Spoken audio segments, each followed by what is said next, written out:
எல்லாருக்கும் வணக்கம். This is Dr.Kannapan Alagappan from AKENT Zone. இந்த வீடியோல நம்ம அடல்ட்ஸ்க்கு கொரட்டை வந்தா என்ன அப்படிங்கறத பத்தி பார்க்க போறோம். ஏற்கனவே நம்ம குழந்தைங்கள கொரட்டையை பத்தி பார்த்திருக்கோம் முன்னாடி இருந்த வீடியோஸ்ல. இப்போ இந்த வீடியோல அடல்ட்ஸ்க்கு கொரட்டை என்கிட்ட வர நிறைய பேஷண்ட் சொல்றாங்க, கொரட்டை அதிகமா வருது டாக்டர் அப்படி சொல்றாங்க. கொரட்டைங்கிறது உண்மையான பிரச்சனையா அப்படின்னு கேட்டா கண்டிப்பாக கவனம் கொடுக்கணும்.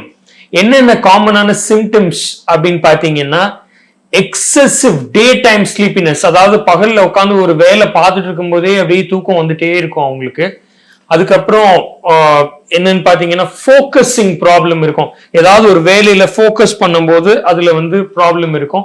வெரி லவுட் ஸ்னோரிங், அதாவது தூங்கிட்டு இருப்பாங்க, அந்த ரூமுக்குள்ள ஃபுல்லா கொரட்டை சத்தம் கேட்கும். சில சமயங்கள்ல ரூமுக்கு வெளியில போனா கூட அந்த கொரட்டை சத்தம் கேட்கலாம். அதை கிரேட் ஃபோர் ஸ்னோரிங் சொல்றோம்.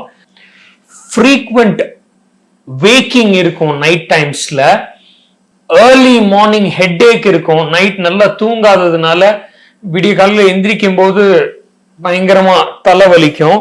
எல்லாமே சிம்டம்ஸ். இதெல்லாம் என்ன லீட் பண்ணும்னு பாத்தீங்கன்னா, it can lead to depression. நல்லா தூங்கலைன்னா நம்மளால we cannot be fresh working every time.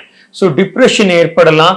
நம்மளோட ரொம்ப கிரானிக்கா தூக்கம் சரியா இல்லாதப்போ என்ன ஆகும்னு பாத்தீங்கன்னா, பிளட் ப்ரெஷர் கூடும். பிளட் ப்ரெஷர் கூடுனுச்சு அப்படின்னா நம்மளுக்கு metabolic diseases like diabetes, heart failure எல்லாமே வர்றதுக்கான வாய்ப்புகள் ரொம்ப ரொம்ப அதிகம்.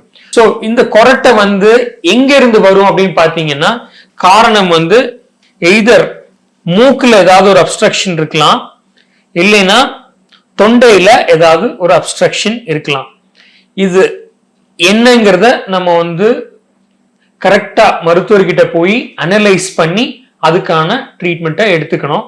இது என்ன அனாலிசிஸ், இது எப்படி பண்ணுவாங்க அப்படிங்கறத நான் ஃபோர்த் கமிங் வீடியோஸ்ல சொல்லுவேன்.